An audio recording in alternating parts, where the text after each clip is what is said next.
So Tyler and I played our first tournament. We joined up with a team called Money Shot, who was kind of a mix of a few different players from other teams, but it was still a pretty great experience. So we want to give you guys our thoughts. So we ended up coming in seventh place out of 11 teams. So we didn't do as bad as we could have. So that's a good thing. We kind of expected to be middle of the pack. We knew we were playing some teams that have tons of experience, guys playing 20, 30 years and some 20, 30 years playing together. So that's definitely an advantage that we knew we were going up against. Right. And Tyler and I both have not played this particular field before, let alone really Hyperball. I don't think we've ever played that together. So there was a lot of learning on the fly. So we did as much preliminary research as we could, but even then, so we learned a lot that morning, like bunker names. I know obviously every team can name things different. We tried to go collectively, obviously, with a team that does play it. And I think, for what it's worth, we actually did work decently as a team. Some things that we noticed about Hyperball, at least in this particular case, there was a ball limit of 5.5 balls per second, and that's kind of slow, playing 10 whatever on your normal speedball. What, 10-2? 10.2. No, it was a mechanical tournament. So it was mechanical or 5.5 if you use electronic, which we were. Right. I actually had to borrow Tyler's gun because my mini GS does not go any lower than 8.8 balls, so I got the pleasure of shooting his Geo before he even got to. So that was cool. One thing we noticed in the field, as far as D-side and snake side, communication between the two was kind of hard. You couldn't hear across the field, so you really had to rely on center field to relay the message, which kind of just got lost sometimes. Just obviously there's a lot of chaos. 10 versus 10, that's a lot of people shooting. That's a lot of noise, especially on a hard plastic surface like a culvert that we shoot on. And it was kind of chaotic in that sense. And that's something you could hear in the teams that did really well. It was something awesome to hear is someone from Snakeside would say something you'd hear it cascade across the whole field. Just the communication was something that I think we learned a lot about. Just relying on the other players and knowing that they are relying on you. Right. Did a lot of echoing, trying to obviously move the commands across, make sure everyone heard it. Even if you said the same thing 15 times, doesn't matter, as long as it's up to date. One thing you'll see in some of the video footage is that I got out on a point where I didn't even know I got shot. I had no physical hit on me, but it went through basically a hole in the culvert pipe. And the shell kind of broke on the culvert, went through and hit me in the shoulder. I got called out. There was actually a ref right there. I didn't see it, so didn't feel it either, of course. And that's a little bit different, obviously, because a bunker is a bunker. When it's airball, you know the dimensions of it. It can be manipulated, but only if it's on your side forcing it in, So you're not really used to having these little holes unless, like, I don't know, maybe Dorito leg is stuck up because it's overinflated or something. But even then, so I'm usually more aware of that kind of scenario. So I think the biggest thing that affected us in our placing is not being a team that plays together regularly, but the first few games that we had, we ended up drawing some of the better teams out there.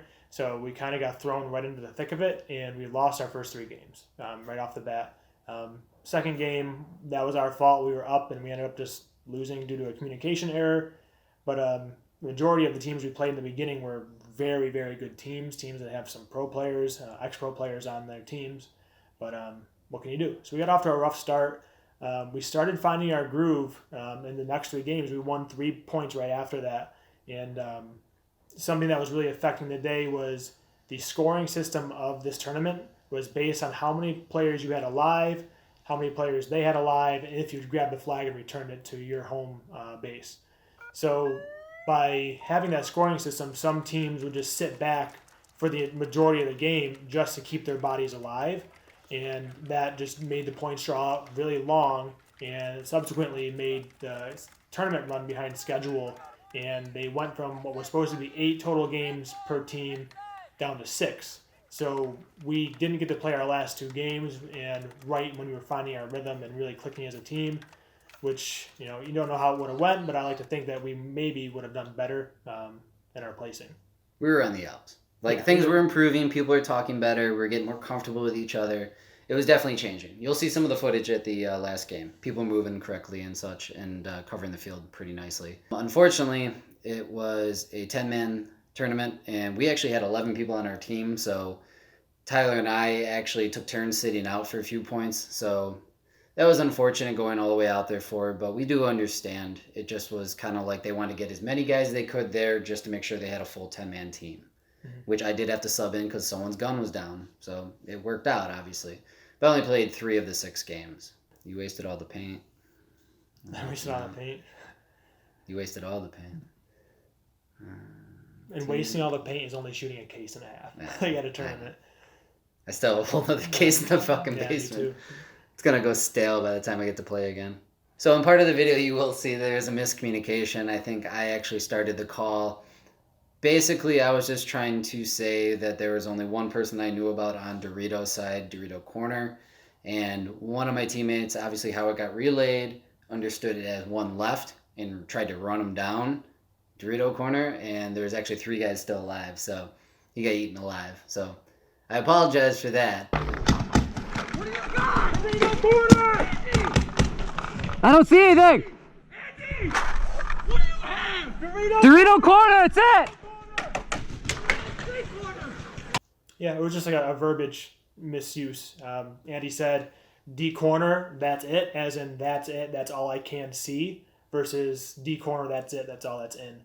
So I wouldn't say he necessarily said the wrong thing, it was just the wrong thing at that time, or wasn't the best way to communicate what he was trying to say, but we still probably would have lost that point, honestly. So Overall, my thought on the 10-man, it was really, for GRC, that was our first time there. Well organized. They can actually fill your tanks to 4,500, which is fantastic. We're not totally used to that. So I played like 2 or 3 games without having to actually change out my air tank or fill it up. So that was cool. The field itself was nice. It was a decent amount of grass in spots.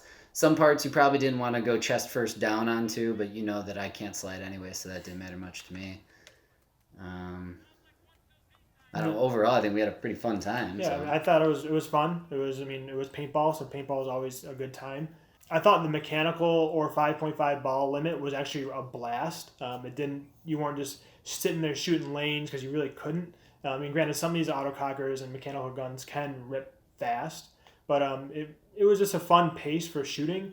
I do wish it was almost like a 5v5 tournament with mechanical, because on a 10-man field, especially this layout, and we'll put it up so you can look at it, is if you get to your bunker and if you want to move to a different bunker, you pretty much have to wait for someone else on your team to get shot, because there's just not many bunkers to go to with so many players on the field. And that might be different for different layouts, but a lot of it is you get to your bunker and you sit there for 8 minutes until you can move. Not to mention you have a ton of other people shooting at you, so it's hard to move. But I really did enjoy mechanical. It actually has me honestly looking into getting an autococker myself for even just playing practices and stuff like that where I want to waste a lot of paint. There was a lot of forced accuracy, which is kind of cool. You didn't have as many shots to waste. If people were moving, you focused more on getting the shot right instead of just putting a lane down. So that was kind of cool. Something that I'm not used to, only playing speedball realistically before. So it was definitely a way to like more well-round yourself as a paintball player, I guess. So we're going to take what we learned and we're going to apply it to hopefully another tournament. Probably not a 10-man, but we want to do more regular speedball tournaments. We're thinking about putting a team together, want that to come. And as always, we thank you for watching these videos. This one probably might be boring to you, but we appreciate you watching. And if you do like it, give us a thumbs up. Tell us what you like, what you don't like. Watching some of the footage that we've played during this video, tell us if we suck or not, or what we could do better, or your experiences playing 10-man or anything like that, or how your first tournaments went. And if you could, subscribe, because we're begging. So Just need honest feedback. So we want to continue making this content just like we say every time we actually talk to the camera. If there's something that we can do, even small, just let us know. We just want to make these more watchable, more enjoyable. Tyler handles all the editing, so if you have any suggestions, obviously throw it that way. We want to keep things moving, but we also want people to see full points. Like, we want to actually see the progression, how you might end up with a 3-pack or something like that. You don't need just like the highlights. So we're kind of having compilation videos ideas, and then we have gameplay video ideas. And I don't know what you prefer, but if it's dead air in a game, I cut it out. Right. If I'm just sitting behind a bunker with no one moving. But usually when something happens, as long as you tell the story of how the point played out, I think that's good.